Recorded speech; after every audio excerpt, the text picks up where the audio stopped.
Við ferðamálastofu að borðinu strax í upphafi 2016.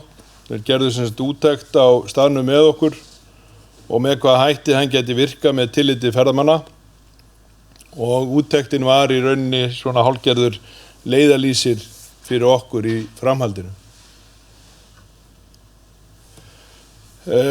Sögulegt vægi staðarins óumdeilanlegt og benti úttektin á að þrístapa geyma stórmerkilega söguminjar sem nauðsynlegt að vernda.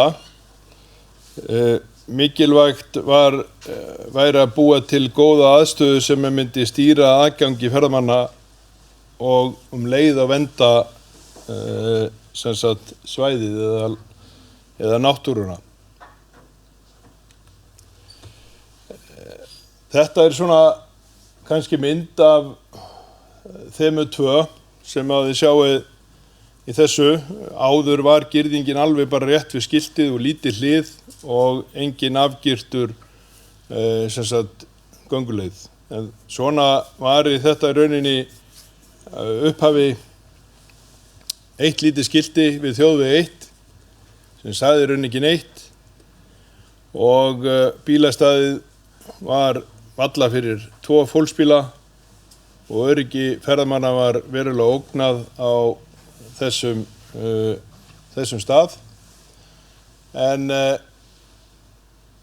við ákváðum strax að færa girðinguna og búa til afgirtan göngustíg til þess að marka leiðin aðeins.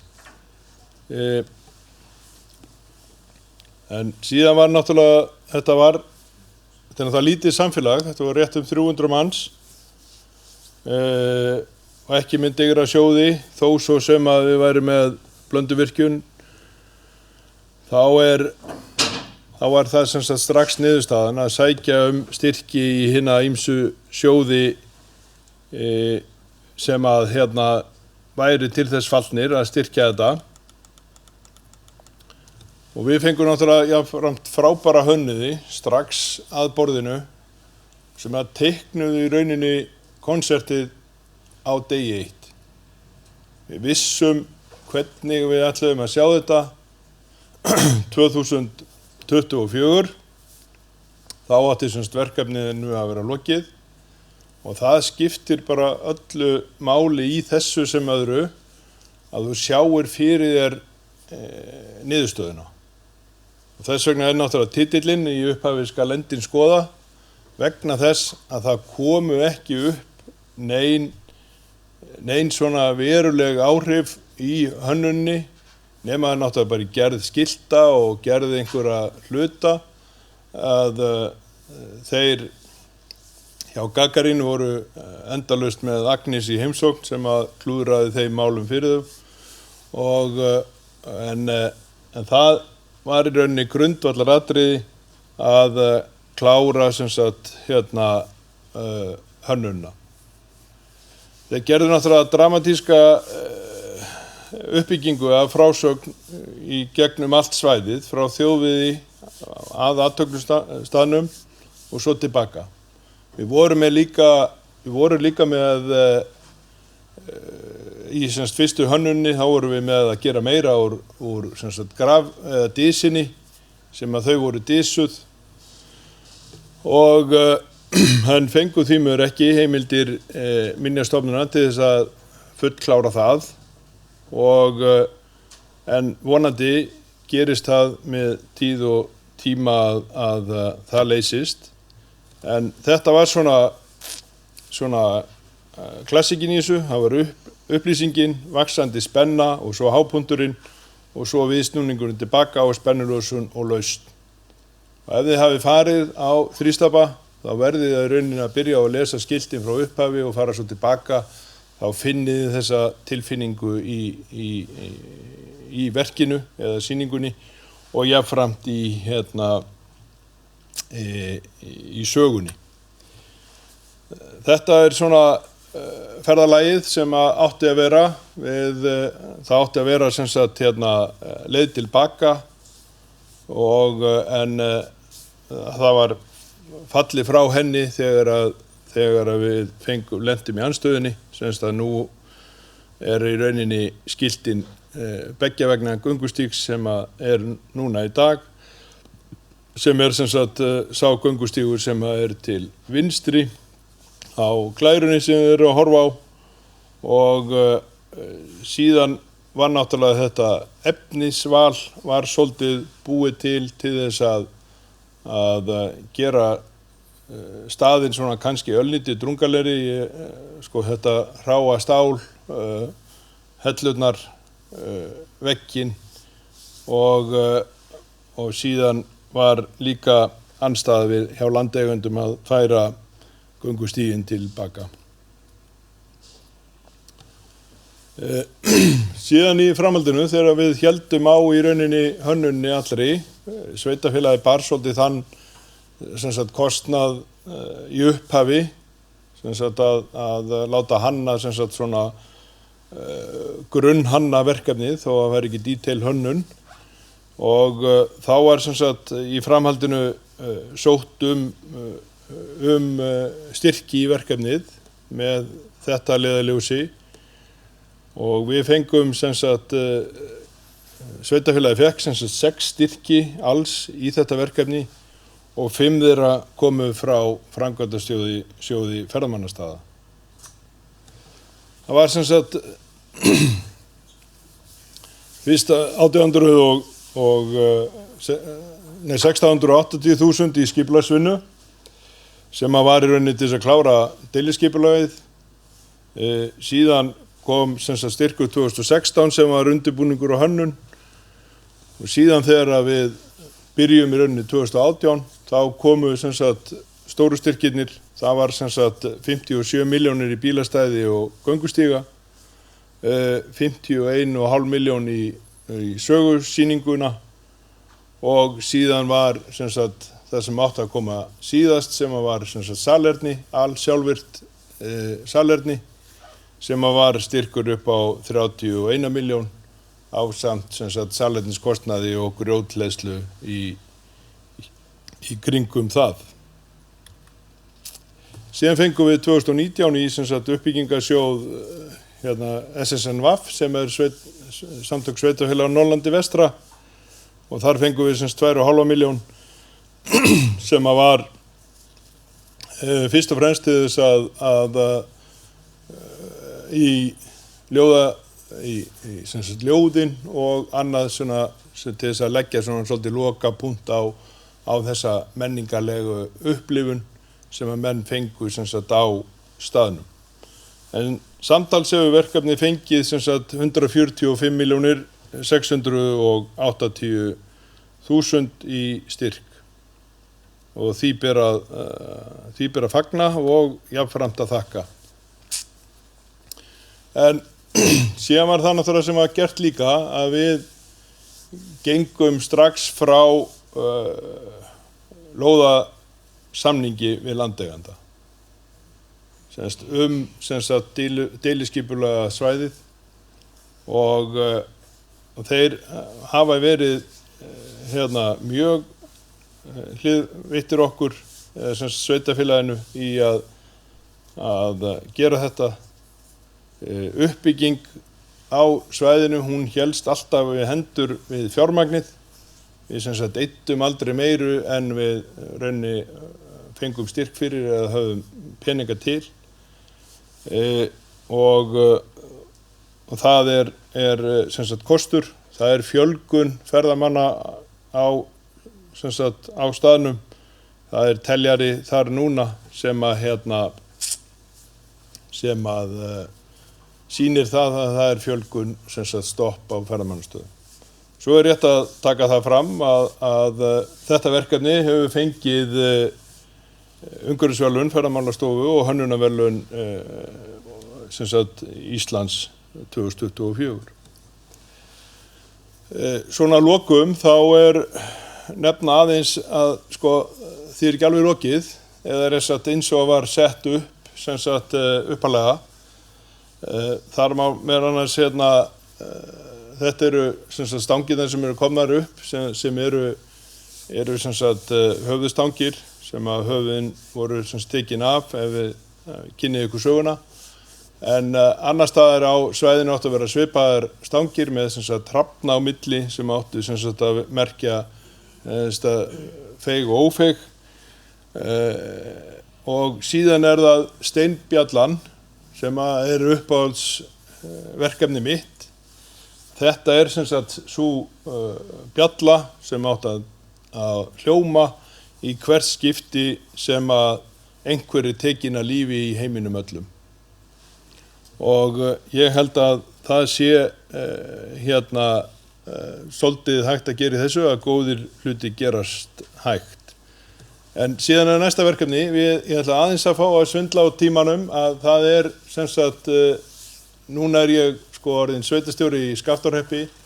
Þar við náttúrulega með gífurlega mikla sögu, bæði Nunnuklaustur, við með Skaftáreldana, við með 2 listamenn sem annar fæddur þar, Kjarval, annar alinn þar upp, Erró, og síðan við núna komin í samstarfið Gagarín og landslag það að við ætlum að horfa til framtíðar, horfa á gamla bæinn, endurbyggja klaustrið og ef einhverju vilja fá ef einhver vill fá meiri upplýsingar það þá hægt að leita þess eftir því með því að senda mér tölvupóst á ekj@klaustur.is og ég mun þá senda tilbaka. En takk fyrir að fá að vera með hér ykkur í dag. Takk.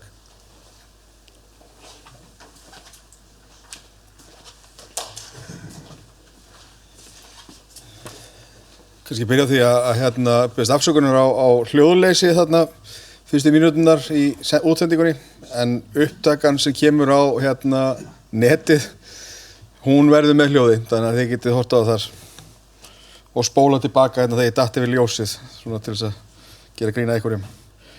En næstur á svið Hringur Hafsteinsson, sköpunarstjóri hjá Gagarín, og hann með erindi þegar sagan fari að anda. Velkomin.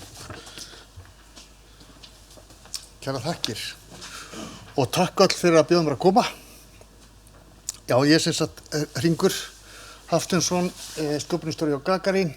Við höfum í það bil 30 ár verið að hanna sýningar og oftar en ekki með áherslu á gagnvirkamiðlun. Sýningarnar okkar eru alla jafnan innandyra og fyrst og fremst vegna þess að við erum að vinna mikið með tæknibúnað og annað til að miðla til gestana, og kostirnir við inn í sýningar eru náttúrulega augljósir því að þú getur haft fullkomna stjórn á ljósi og birtu og hljóði og öðru sem á að skapa upplifunina. En í dag ætla ég að tala aðeins útimiðlun, því að þó að það sé langt við síðan við gerðum fyrst útimiðlun, að þá hefur bara möguleikarnir orðið svo margir með nýrri tækni sem ekki var til áður.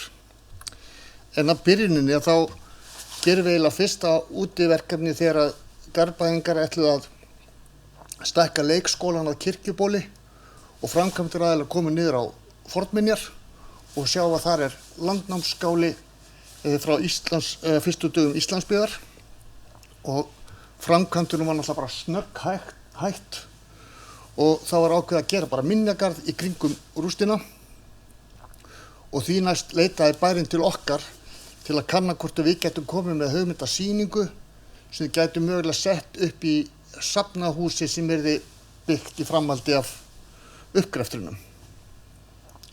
Við skoðuðum náttúrulega rannsóknina vel og greindum hvaða var sem kom upp á gripum og annað, og okkur fannst eiginlega að það væri svona fullvelji lagt að fara að byggja heilt hús til viðbótar við minjagarðinn, þannig að við stungum upp að því af hverju gerum við ekki bara gagnvirkamiðlun og höfum hana bara úti og miðlum henni á staðnum þar sem að bærinn er.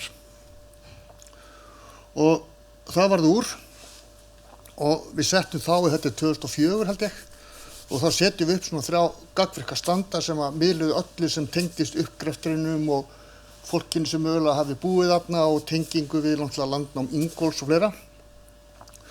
Og þessi standar þjónuðu staðnum bara í örugglega 15 ár og þetta var mjög óvinnulegt að því að gagnvirk miðlun var eiginlega aldrei, ég heldur að það hafi bara verið óþekkt að gera þetta utanundir yfir höfuð, en það náðu við einhver alþjóðleg verðlaun fyrir það. En sjálfur hef ég alltaf haldið fram sko að við höfum sparað bænum að minnstakosti milljarð, því að þeir þurfti ekki að byggja hús. Þannig að miðlunin var góð fjárfesting þarna sko. En fyrir nokkru árum þá var ákveðið að uppfæra miðlunina og stækka umfjöllunina og þá vildi við setja alla sögu Garðabæjar undir og við vorum jafnframt beðin að finna einhverja leið til að tengja minjagarðinn við miðbæ Garðabæjar og í stað gagnvirkupóstana að þá settum við upp svona sýndarveruleika kíkja sem er að gefa fólki kost á að horfa aftur í tíman. Þannig að þegar þú kíkir inn þá getur þú skanna garðinn eins og hann í dag en með því ít á takka að þá varpastu aftur til landnáms, sérð hvernig þeir byggðu húsin og hvað fólk var almennt að bardúsa þá. Við endurhönnuðum öll skiltin í garðinum en síðan til að tengja minjagarðinn við miðbæinn þá hönnuðum við ný skilti og við höfum þau í formi eins konar svona ratleiks sem dregur þau áfram og þar settum við jafnframt upp svona QR-kóða þannig að þú getur með símanum fengið bæði þrautir og leiki sem tengjast sögunni. Þetta er enda svo kafli sem við eftir að setja upp þó að þessi búið að full hannan. En niður á Garðatorgi í miðbænum að það ákveða að miðla stóru sögunni, sögu Garðabæjar frá landnámi til dagsins í dag. En það var ekkert rými á lausu, en við sáum möguleika að búa til nýtt rými undir rampinum sem við sjáum þarna á myndinni niðri til hægri og gekk svona milli hæða. En þetta hafði verið notað undir ruslagáma, en við settum sérst bara glerjuðum alla rampinn og settum síðan miðlunarstöð sem segir alla söguna. Tilfelli var að það var stærsti gripurinn sem kom upp á fornleifauppgreftrinum var svona kvarnasteinn og þá notuðum við það mótíf til þess að hanna miðlunarstöð þar sem að fólk svona mala sig í gegnum söguna og þá ferðast þau eftir svona þrívíðu korti af Garðabæ til ólíkra sögustaða og þá poppa upp myndir eða kvikmyndir eða ljósmyndir eða teikningar eða annað.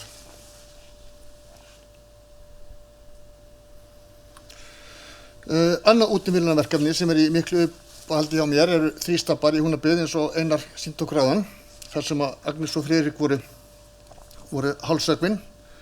Þessi saga sko, hún hefur verið túlkuð á svo ólíkan hátt. Sumir segja þetta hafi verið ástarsaga, ástarþríhyrningur, aðrir bara saga misnotkun og aðrir þetta sé bara saga harðsvíraðra glæpamanna og Einar sveitarstjóri sinns tvær okkur til að miðla þessari sögu á aftökustaðnum og það var náttúrulega svolítil áskorun af því að það var ekkert rafmagn þarna og það er svona fátt í umhverfinu sem minnir á söguna við fyrstu sín og þess fyrir utan þá er náttúrulega þrístapar í 150 metra fjarlægð frá þjóðveginum en við ákvæðum þá bara svolítið að nýta okkur það og segja söguna svolítið á leiðinni áður en þú kemur að aftökupallinum. Við teiknum þessa frásögn sem hvíldi á 6 stoðum og fengum síðan Gerði Kristný snillinginn þann til að skrifa handritið með okkur og hún byggði það sem það voru aðdragandinn og svo náttúrulega morðin sjálf og svo aftakan og svo lags eftirmálinn og við sem sagt röðum þessu í svona mjög stuttum textum eftir gönguleiðinni allri og tímir settu það þannig að þú ert svolítið að fá svör eða svolítið að tengja landslæði svolítið inn í söguna. Við segjum til dæmis frá því þegar Agnes var geymd á bak við þennan hól þegar það var verið að höggva Friðrik og síðan náttúrulega við aftökupallin þá fræðist við síðustu andartök Agnesar. Ég er ekki tilbúin, held ég. Ég held þeir getið ekki. Getur látið að bíða. Þeir verða að bíða. Þar á eftir koma síðan skilaboðin frá yfirvöldunum til almennings, hvað beið þeirra sem að ekki hlýddu. En þarna voru sem sagt höfðin höfð til sýnis fyrir gesti og gangandi. En eins og ég segja þá reyndum að hafa textana knappa, það valla og þyrftir að stoppa til þess að lesa söguna, en þá verður líka til þessi svona líkamlega tenging við dramatúrgíuna og öll upplifun verður miklu sterkari. Þetta verður svona eins konar píslarganga. Nú, aftökurnar hafa alltaf haft rosalega áhrif á öll þau sem hafa kynnst sögunni og ég held að flestir hafi svona samúð með þeim. Því að það var ekki mikið réttlæti að finna hjá smælingum sem lifði í vistaböndum á 19. öld. En við ákveðum að taka ekki afstöð í frásögninni, heldur settum við bara svona sviðsmyndir og sjónarhorn bara byggt á allra bestu heimildum. Öll frásögnin var í svona þriðju-persónu frásögn, en til að gefa sjónarhorn Agnesar sjálfrar þá settum við í götuna fyrstu-persónu frásögnir byggðar á bók Hönnu Kent sem var til í samstarf, sem náttúrulega geggjuð bók ef þið hafi ekki lesið hennar. Og síðan til að styrkja frásögninni enn frekar þá gerðum við myndverk sem að vísa inn í valdaþætti sögunar og það var til að hjálpa fólki líka bara að teikna atburðina upp í huganum og svona efla ímyndunaraflið. Og á síðastu þá gerum við svona hvíldarsvæði og þá kynnumst við líka Sigríði. Hún var náttúrulega einn af viðtóksmönnunum, 14 ára og hafði verið dæmd til að afhöggvast, en hún var sem sagt ekki náðuð, heldur dauðadómunum breytt í þrælkunarvinnu, þannig að þeir náðu að pína hana í 2 ár áður hún dó í þrælabúðum í Kaupmannahöfn. Síðan á leiðinni tilbaka þá fræðast gestur sögu glæpa og refsinga á Íslandi í gegnum aldirnar, en það voru alls 250 manns teknir af lífi af yfirvöldum, flest karlar fyrir galdra og svo náttúrulega ungar konur fyrir óléttu utan hjónabands og auðvitað vinnuhjú. Og síðan í lokakafla sýningarinnar fjallað dauðarefsingar í heiminum í dag, því það er náttúrulega ennþá samfélag sem nota dauðarefsingu sem valdatæki og líka á Vesturlöndum. Og það er einmitt bjallan sem á að minna á það því við fáum dauða í rauntíma. Nú, nýjustu verkefnin okkar hafa svo snúist að miðla enn fleiri sögum og vísindum út í náttúrunni og á Þingvöllum er búið að leggja langa göngulöð innan þinghelginnar, svo kallaðan búðastíg, en þar settum við upp nokkur upplýsingaskilti sem leyfa fólki jafnframt að skanna QR-kóða og það opnast svona 360 gráðu heimur þar sem þú sér Þingvelli frá sama sjónarhorni nema þú ert komin til Alþingis árið 1000. Við sambærilegum hætti erum að vinna laust fyrir Geysissvæðið. Þar geta gestir séð Geysi gjósa í allri sinni dýrð með svona 360 gráðu upplifun og þá getur maður raunverulega að segja hvað hann fór hátt. En þarna munum við einnig leyfa fólki að kíkja ofan í jörðina og kanna hvera virknina eða kerfið sem að framleiðir gosin í Strokk og svo Geysi áður.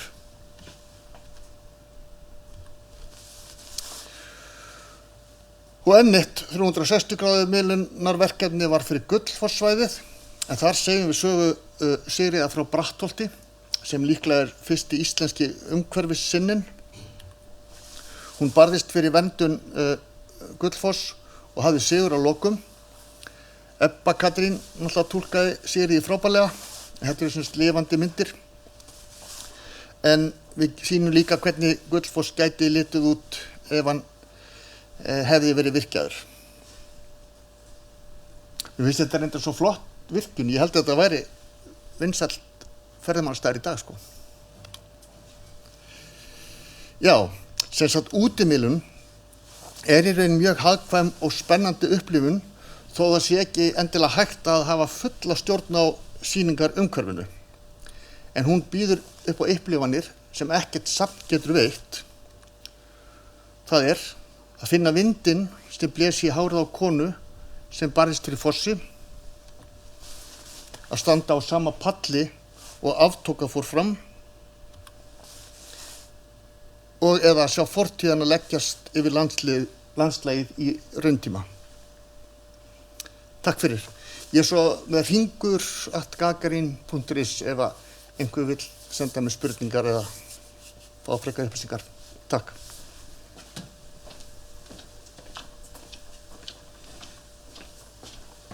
Frábært og frábært að sjá hvernig hægt að nota tæknina í svona sögum og upplýsingum. Næstur á svið stórvinur hann Torfi. Hann fræðslufulltrúi þjóðgarðsins á Þingvöllum og hann með erindið falin fortíð að gera þetta ósýnilega sýnilegt. Gjörðu svo vel. Glæslegt. Takk fyrir. Það alltaf jafn gott að búa til stóra titla til að svo þarf maður bara að prjóna í kringum þá titla, sko. En við sérst frá Þingvöllum og við erum með kannski þessa stórkostlegu sögu. Hérna erum við bara að tala elsta þjóðgarð á Íslandi, stofnaður 1930 og það út af sögulegum ástæðum, fyrst og fremst. Og það minnst á náttúrulega náttúruna í aðdragandann að stofnuninni, en það sagan, þessi þungi niður söguna sem liggur í því að þetta gert á þjóðgarði. Og svo svona stórar setningar, eins og bara frá ársbyrjun 1930 skulu Þingvellir, Öxar og Grendir það vera friðlýstur helgistöðvar allra Íslendinga og hið friða land skal vera undir stjórn Alþingis og ævarandi eign íslensku þjóðarinnar. Svo líða svona árin og hugaðir síðan meira að stækkun þjóðgarðsins og þá sótt líka í UNESCO og við verðum sérst UNESCO heimsminjastaður 2004 og það mjög góð það mjög gott að lesa aðeins þar í hvað okkur staðurinn heimsminjastaður og þar þetta bæði, það bara að tala það intangible eða hið ósýnilega eða ósnertanlega sem ástæðan fyrir að þetta verður að heimsminjastað, þessi menning, þetta menningar landslag sem að hluta til horfi en samt ákveðin heild. Og svo náttúrulega tengst Þingvelli við bara sjálfstæðisbaráttu þjóðarinnar og hvernig meira minni öll handritin koma á einum tíma til annars á Þingvöll. Það að segja þessar Íslendinga sögur, það gegnum svírast á Þingvöll. Þá náttúrulega tengst Alþingis við norræna og germanska stjórnarhætti og þetta náttúrulega og það sem við leggjum rosa mikla áherslu í okkar frásögn að þetta ekkert sem maður finnur upp. Við alltaf að færa þekkingu frá einu stað til annars. Við komum með einhverja fortíð með okkur og þegar við komum á nýja staði og við berum þá fortíð og þá þekkingu sem við höfum og byggjum eitthvað upp. Þannig að þingstaðurinn hann hefur þetta einhvers staðar annar staðar frá. Þetta lagasetning frá Gulaþingi í Noregi. Menn þekktu þingstað annar staðar sem við komum frá, bæði í Bresku eyjunum og á Norðurlöndunum. Svo þetta líka búin að vera ferðamannastaður. Bæði við getum alveg sagt að fyrstu þingin bara alveg frá 930 og fram eftir, þetta hefur alltaf verið ferðamannastaður. Menn komu og tjölduðu í 2 vikur í senn og fóru svo aftur, réðu ráðu sínum, hittust, menn hafa gaman af hver öðrum og glöddust þau gaman, héldu leiki og þetta alltaf svona frásögn sem má koma alveg á framfæri og við gerum mikið af því, en svo taka þið líka allt með sér. Og það svona kannski líka önnur hinn frásögnin alveg sem við leggjum talsvert á að slá að þegar fólk að leita, þegar fornleifafræðingar áttugur á því að ég sagnfræðingur og veit afskaplega lítið fornleifafræði en þeir hafa mjög gaman að finna 3 steina í röð og því að það bygging sem gefur okkur síðan aftur þekkingu, allt sem þeir finna og það aftur það sem þeir finna, finna á sér stóðir í forsögunum. Þetta verslunarstaður, þarna það fundist kópalóð og silfurskildingar sem benda til ríkara verslunar. Við höfum frásagnar á ölkóra sem mörguleitin og skemmtifrásögn en þarna var alveg klárlega selt öl. Þetta líka bara í Grágás í okkar gamla lagasafni. og þetta kemur þarna allt saman. Ég bara hendi líka upp þessu korti aðeins bara til að minna á í hvaða fjölskyldu við erum þegar ég segi að við séum heimsminjastaður. Gulu punktarnir þarna eru menningarminjastaðir og grænu punktarnir eru náttúruminjastaðir. Langflestir náttúrulega af þessu stöðum eru í svona þessu við getum sagt þessu vestræna heimi og mikil áhersla á menningarminjastaði. Og Þingvellir er eini menningarminjastaðurinn á Íslandi en svo þarna Vatnajökulsþjóðgarður og Surtsey vegna náttúrunnar. Og það líka kannski þegar að fólk kemur til Þingvalla, þegar að gestinir og maður bara þegar ég leiði einmitt hópa fólks út á hakið, þá þarf maður alltaf að gefa svona ákveðin tíma til í að hægt að tala því að það fyrsta sem gerist bara fólk tekur upp síma sinn eða myndavélina og byrjar akkurat að taka. Ég liggur við, ég veit hvar fótsporið hvar fólk tekur akkurat myndina yfir Þingvallavatn, yfir Sigdalinn og spurningin kemur hvar eru flekaskilin og það. Það það sem grípur andan, það það sem þarna úti og það þess að þegar að sýningin var sett upp í gestastofun okkar 2018 að þá lögðum við miklu meira áherslu á söguna þar inni. Því að sagan það sem ekki sést eða mjög erfitt að sjást. Og það kannski ein ástæða þess að það eru varla sett upp skilti í fyrstu 50 ár í sögu þjóðgarðsins, kannski fyrir utan einhverja steina sem Matthías Þórðarson fornminjavörður sett upp við einstaka búðir, en varla annað, því að það var bara ætlast til þess að þeir Íslendingar sem kæmu og þeir þekktu þetta allt saman. Við erum öll búin að lesa Njálu og ég gerir ráð fyrir að allir sem eru skráðir hér inni að þeir lesi Njálu allavega svona einu sinni tvisvar á ári og rýni djúpt inn í frásagnir af Hallkeli og Gunnari. En við getum kannski ekki ætlast til þess að gestur sem kemur hérna í 2 klukkustundir til Þingvalla sé búin að gera það sama. Þó að vissulega að fólk sem ferðaðist Gullarhringinn, fyrstu gestirnir á 19. öld voru vel lesið fólk, sumt var búin að kenna sjálft sér íslensku og þetta eru frásagnir sem mjög gaman einnig að segja frá. Það þessi fyrstu ferðamenn sem að koma hér fyrir svona 150 ári síðan þegar Gullnirhringurinn eiginlega fæðist. Þau eru oft við lesin, en gestinir sem við fá í dag, það kannski aðeins önnur frásögn, en að vinkla inn frásagnir Íslendingasagnanna og líka einstakar lagaþætta inn í frásögn sem gerist á Þingvöllum skapar ómetanlega minningu. Þarna því að þetta bara saga það nákvæmlega sem að gerast í dag. Það afbrýðisemi. Öfund og afbrýðisemi, Guðrún Ósvífursdóttir, hún þetta eitt af fáum frásögnum sem við getum kannski sagt frá, þessi kona sannarlega kemur til Alþingis og hvað hún að gera á leiðinni? Hún að sannfæra manninn sem hún elskar að skilja við konuna sína og hann lætur sannfærast, hann svona liggur við saklaust fórnarlamb þessa komandi framhjáld sem þarna á sér stað og hann fyrir upp á Lögberg sem við sjáum hér uppi, hann kallar yfir þingheim og alla þingmenn, heyri allir þingmenn, þingheimur, ég ætla að segja skilja við konu mína og hver var ástæðan sem Guðrún gaf honum? Jú, konan gekk í buxum. Og þetta nú kannski frásögn sem þú veist, einmitt, þarna dæmi lagasetningu sem var í fortíð en þessi betur verið ekki lengur í dag. Og svo náttúrulega hinn fræga saga af Gunnar og Hallkeli. Og nú spurning hversu sumir vel lesnir, sumir telja sig geta stundum bara bent bókstaflega á staðinn á meðan að það leiðilega við sagnfræðinga, við erum alltaf að reyna að efast og annað slíkt. En það aftur saga ást og harmleik. Þarna sannlega heimilisofbeldi, það slegið til en það síðan svarað tilbaka með að lána ekki hárlokk með því að aðalhetjan deyr. Og nú ætla ég bara að gera aftur, ég gera ráð fyrir að þið lesið þetta þannig að þið vitu öll hvernig þetta endar en Kári Sölmundarson sem fer þarna bókstaflega í morðham og drepur mann eftir annan, hann gifti síðan konunni sem hvatti Flosa til þess að brenna inn í Njálu og síni. Þetta allt bara saga, þetta svona tragískar sögur sem ganga fram og aftur og tengja vel í fólki. En þegar við segjum að á Þingvöll hafi komið 500 manns, upp yfir 4.000 manns og þarna hafi verið hver einn með 2 hest til reiða og maður kannski biður fólk að reikna þetta bara sjálft, ég ekki í þess megnur.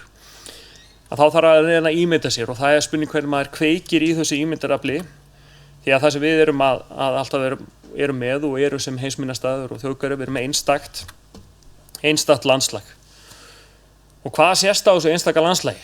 Það sem náttúrulega aftur, þessi grípur þessi stóra náttúra, þessi risastóra náttúra með þessa klettaveggi, það hvernig þessar gjár myndast, við erum einhvern veginn dvergar í öllum þessum heimi. En það sem minna sýnilegt og maður þarf rétt svo kannski að benda og þurfa að rýna inn í myndina sem þarna, það eru búðatóftir.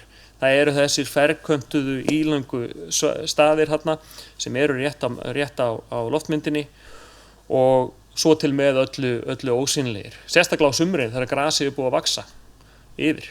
Og það nú eitt af því sem við gerum, við erum nú að slá þetta gras til að halda í sýnileikann. Og nú tek ég aftur fornleifafræðinga, ég ætla að vonast ekki margir fornleifafræðingar að hlusta en þeir virðast mjög mikið hata króður. Þannig að við reynum að fjarlæga það eins og hægt er. Og þannig er verið að ganga og þeir eru að sýna þetta og búðastígurinn sem hann Hringur minntist á, hann gengur akkurat helsta fornleifasvæði sem er þarna upp í svona norðvinstra horninu. Handritin ekki sýnileg kannski úti við en þeir komu þeim mjög vel til skila í sérstöku atriði í Íslendingasögunum þar sem hægt að zooma inn og við tókum bara alla laga bálka Grágás og settum þau inn og fólk getur svona lesið sér meira til hvað þeir fjalla en leið að draga fram hið einstaka í þeim. Það hvað þarna sem við þekkjum enn í dag, það einmitt staðirnir sem eru meira minna óbreyttir að mörguleiti frá því sem þótt að kannski framburðurinn hafi breyst. Þarna sést þessi umtalaði búðastígur, þarna settur, þetta gert hérna upp á 2020, hann sem sagt fljótandi því að við ætlum ekki að lenda í því sama og gerist í Garðabæ, það sem fundust fornleifar. Það að versta sem getur gerst fyrir nokkur mann í framkvæmdahugleiðingum að finna fornleifar. Þannig að hann ekkert niður grafinn, hann stendur þarna bara á torfþökum og járnplata og svo bara byggður pallur þarna yfir og hann hefur þolað af síðustu vetur og síðustu flóð í Öxará og þannig að það alveg hægt að fjarlæga hann. Þetta nú alltaf dálítið á komiska, við erum að byggja upp innviði til að halda þeim og svo segja alltaf en við getum fjarlægt á en ég efast að við fjarlægum á nokkuð tíman og þarna farið í gegnum helstu búðaslóðina, búðasvæðið, fornleifarnar og við reynum að koma því til skila hvað þarna hægt að sjá. En þetta eru heilmiklir innviðir. En þetta var ekki svona árið 1000. Því að það var bara svona. Og þetta var náttúrulega mjög einstakur og fallegur morgun sem við áttum. Og svo þurfti að gera eitthvað inn í þessu og það svo gaman stundum að dettur inn svona verkefni að fá að vinna með að það það að vinna með Gagarin í því og koma þessu svona til skila. Og svo náttúrulega að gera skiltin og koma því að framfæra að við séum með eitthvað þarna úti við. Að það sé hægt að finna það. Og þannig skal ég alveg viðurkenna að við erum ekki mannanna bestir í því á Þingvöllum og þurfum að stíga aðeins upp í því en þarna var eitthvað sem vallar hægt að sjá nema með hinu þjálfaða auga en með QR-kóðum einstöku stöðum, þetta komið á 5 stöðum og ætlum að bæta við fleirum og svo erum við alveg að leiðin í hennar ratleik sem við ætlum líka að gera eins og svo margir aðrir eða allavega að koma þessu svona betur og framfæri að þú getur safnað þér þessum svæðum og sé Þingvelli á þess að voru 2017 og þetta síðan beint framhald að því sem við höfðum áðan að það þetta kemur í beinu framhaldi af sýningunni sjálfri. Þarna talast við upplifun sem úti við upplifun sem inni. Þannig að við ætlumst til þess að þegar gestir búin að verja hálftíma, 40 mínútum inni við að þeir fari síðan út eða jafnvel bara öfugt. Þarna svo endanum QR-kóði og tölvupósturinn minn sem á að leiða ykkur inn á sýningarsíðuna sjálf og ég þakka bara fyrir mig og gangi ykkur öllu vel.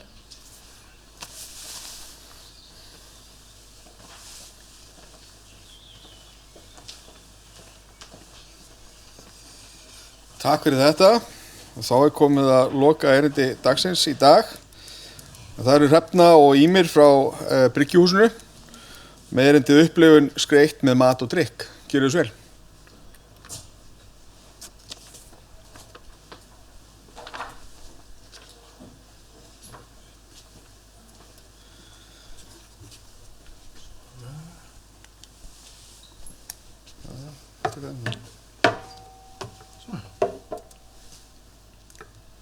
Góðan daginn. Góðan daginn, takk. Það byrjar svona COVID-lykt að þessu. Það enginn í salnum hérna. En það líka alveg frábært af því að það allir bara að tala söguna og fara inn í nútímann. Að við erum að fara líka. Já. Og við þurfum að hitta Gagarin fljótlega, það alveg ljóst. Sjáum fullt að tækifærum. En við ætlum að tala Bryggjuhúsið og líka svolítið upphafið og hvað við gerum. Og það raunin þessir túrar okkar. Og titillinn upplifun skreytt með mat og drykk kemur ekki að sjálfu sér. Við erum með private high-end gourmet túra og það heitir Magical Iceland Company okkar og í einhvað 15 ár höfum við verið með þessa túra. Reykjavík Food and Wine túrin langstærsta varan okkar og það eru 4 tímar í Reykjavík og þetta sem sagt kallað walking tour með food og wine. Það algjört overstatement að setja sig walking tour. Þetta matur og vín. Það bara að fara yfir götu bara. Já, þetta svona yfir götuna, hringinn í kringum húsið og svo aftur inn á annan inngang. Kannski ekki. Þannig að við erum mjög stolt af því að hafa gert þetta í 15 ára og við erum með 5 stjörnur review á inngöngu. Við erum með einhverja 10 gourmet-gæta sem eru hver og einn rockstjarna á sinn hátt. Og í rauninni gengur þetta bara út af það að fólk eignast vini. Þetta allt private og high-end túrar. Og við höfum aldrei auglýst, þetta bara B2B og svo líka word of mouth. Munnleg meðmæli, svo ég haldi mig nú réttu megin. Og það hefur bara gengið frábærlega og það má alveg segja að Food and Wine sé svona umbúðir. Þetta er svo miklu meira en það. Við erum að tala arkitektúr og söguna og aftökur og allt sem bara fólk vill heyra. Það var í þessum túrum sem að það leitt okkur þegar við héldum við værum bílstjórar í lífun okkar. Það var tekið fram fyrir hendurnar okkar þar. Meðan John Lennon okkar. Það er svolítið það sem við tengdum við Life is what happens to you while you're busy making other plans. En já, það kom símtal í apríl í fyrra, var það ekki? Jú. Frá eiganda Bryggja, eiganda Gamla Kaffi Reykjavík, Vesturgötu 2. Og hann breskur fjárfesti, býr í Tansaníu, á nokkra eignir á Íslandi, fór í túr, ég fór með honum í túr í bænum og það er stundið sem að kemur svona bara, hringir ykkur þú verður að fara, þannig að ég fór í túr með honum og það var mjög gaman og kynntast vel á þessum 4 tímum og hann hringir alveg miður sín yfir því að leigjandi þá, fyrir mig ekki út í það meira, frá Víetnam hann einhver vinnur okkar sem var að leigja og hann hringir og segir bara bjargaðu húsinu mínu og reputationu Orspor og ég bara spurði þessu bara og hvað við með að gera, við erum með okkar fyrirtæki hann bara þú að Hrefna, takkið húsið bara ertu eitthvað bilaður það var ekki það sem við varum að fara að gera en svo lögðust yfir þetta og ákvaðum að taka þetta verkefni ákveð svona auka jobb og hér eru við í dag og opnum við fyrir 4-5 vikum síðan, 5 vikur held ég sé. Gengið frábærlega, aðeins meiri vinna en áttum von á að hanna allt húsið sjálf og fórum alls svona leiðir. Við fórum til Afríku, til Marokko, fylltum 2 gáma, allt handunnið í húsið og lögðum svolítið ást á alveg í allt saman. En það sem við gerðum líka, sem er gaman að segja frá, að við erum líka að lyfta húsinu á þann stað sem að það á svo sannarlega skilja að vera.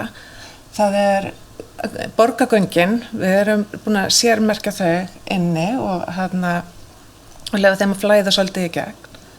Þetta er náttúrulega hotsteinn Reykjavíkur og miðja sem að húsnúmer eru talin út frá og hversu langt er frá Reykjavík og á Þingvelli til dæmis.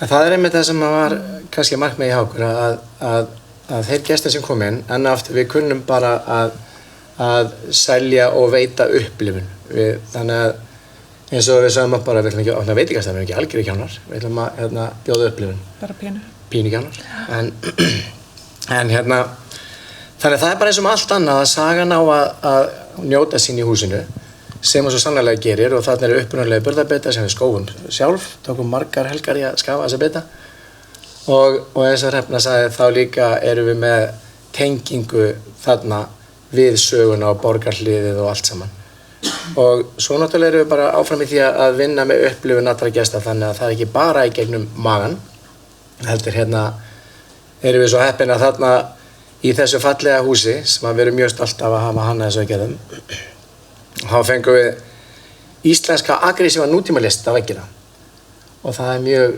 skemmtilegar andstæður sem mætast þar og lyftir þessu rými upp á marga vegu en þegar við hönnuðum bryggjhúsið og tókum þetta á okkur þá var alveg það var alveg sko alltaf hugmyndin að stækka Magical Iceland ferðarþjónustupartinn okkar. Þannig að við getum í þessu fallega húsi verið með 500 manna veislur og svo getum við líka verið með 10-50 manna veislur og allt þar á milli. Þannig að húsi sjálft eins og ferðalag, eins og okkar túrar, það upphaf og það miðja og það endir. Og við höfum núna sem sagt, þetta einni þríþætt, myndi ég segja, reksturinn hjá okkur í þessu húsi. Það þá veitingastæðin sem slíkur, sem þá andlitið og hjartað. Og svo fá við að hópa og þá var það bæði erlendir hópar og íslensk fyrirtæki og sem var tekið mjög vel í þetta frábæra staðsendingar svo að segja. Þannig að og svo það þriðja, þá erum við að byrja núna með okkar innanhúsferðalag af smakktúr og þá ætlum við að keyra svolítið niður matastemminguna og hafa bara drykki. Þannig að það verður ágætlega skemmtilegur túr þannig. Íslenska. Já. Hljómar það líka. Þetta verður þá bæði, þetta verður bara íslensku kraftbjór, íslensku vodki, gin og whisky. Þannig að við sem bara akkur það maður að fara eitthvað lengst upp í Garðabæ bara fyrir whisky og svo eitthvað annað fyrir bjór. Þannig að við ætlum bara að hafa þetta í einu fallegu rými, þar sem við fáum ferðamenn og Íslendinga til þess að koma og njóta. Og þetta svona klukkutími, 1,5 tími sem þetta ferðalag verður. Og okkar gúrmei gæti að fara það í gegnum söguna, varðandi drykkina. Fólk getur spurt og svo sem alltaf höfum við listina á veggjunum. Og þetta í rauninni í enn og aftur upp að miðju endir. Þá ætlum við að byrja í vínhöllinni sem er viðeigandi, fara svo út fyrir með útlendingana og fá okkur hákarlabrennivín. Og svo fyrir inn í húsi annars staðar frá og hendum þeir í kjallarinn svona speakeasy og leynirými. Þannig að þetta er búið að taka á sig mjög skemmtilega mynd og frábært hvað einmitt ferðarþjónustu aðilar og fyrirtæki hafa verið spennt að fá þessa nýjung inn á markað. Og eldhús okkar, þó ég sé sjálf frá, það er nú bara það er bara besta eldhús á landinu. Við erum mjög kröfuhörð og kokkarnir okkar eru bara eitthvað alveg nýtt og ég er bara steinhættur að segja nokkuð skapaðan hluti, ég sé bara takk við kokkarna. En það er líka, áherslan í eldhúsin okkar er íslensk matagerð, íslenskur matur, árstíðabundið en Michelin kokkarnir okkar taka það náttúrulega á svolítið annað level.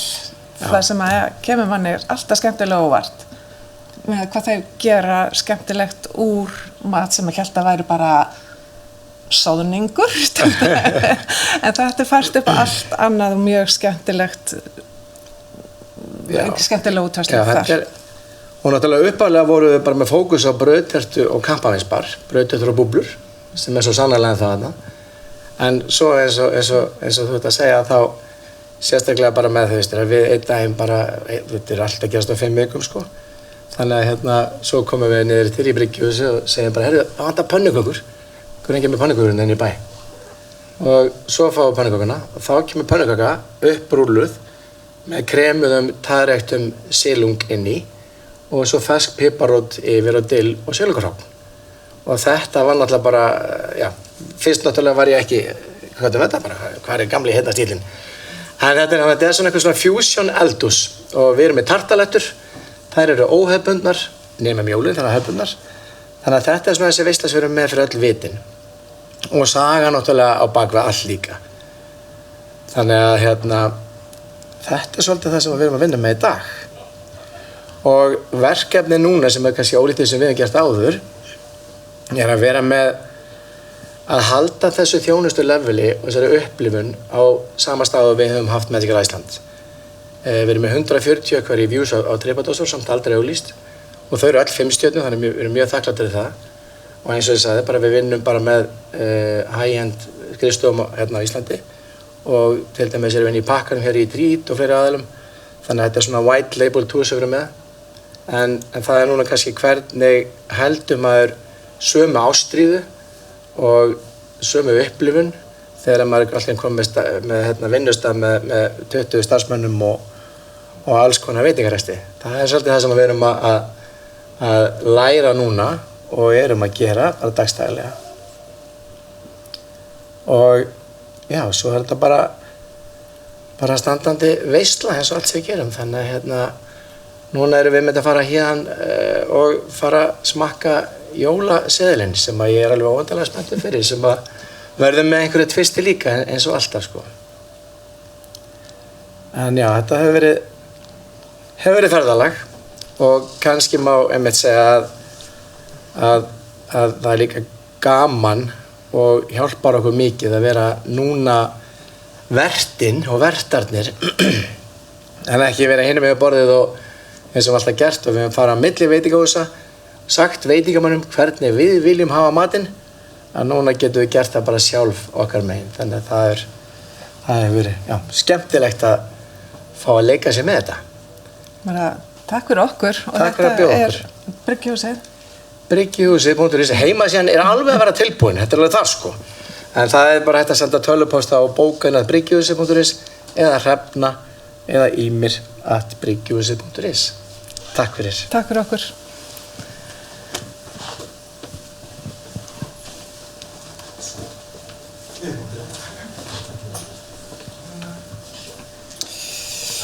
Jæja, kæru gestir, þá er komið að lokum þessa mentamorguns og ég vil byrja að þakka ykkur öllum kærlega fyrir, maður ekki segja áhorfið, það er allir á netinu nema ræðamenn hérna. Sérstaklega þakkir til þessar frábæru fyrirlesara fyrir að deila sögum og dæmum og hugmyndum sem sýna svo vel hversu mikið afl býr í góðri frásögn og vel útfæri upplifun. Og það er kannski svona sameiginlega sagan í dag, að það er að góð saga og vel hönnuð upplifun býr til tengingu sem gerir upplifunina ógleymanlega eða eftirminnilega. Við má aldrei gleyma því að ferðamenn leita ekki bara að stað, heldur leitaði líka að þessari tilfinningu, sögu og tengingu við fólkið, staðina og náttúruna sem býr á bakvið. Upptak á fundinu verður aðgengileg á hæfni.is, á Facebook síðu Hæfnisetursins og YouTube síðunni, eða ekki, rétt að mér. Og ég vil endilega hvetja ykkur til að fara inn á heimasíðu Hæfnisetursins, hæfni.is og nýta ykkur efni sem er þar. Það má finna fullt af góðum verkfærum og fróðleik sem geta hjálpað til við daglegan rekstur og mögulega nýst til þess að segja betri sögur. Takk fyrir í dag og eigið frábæran dag.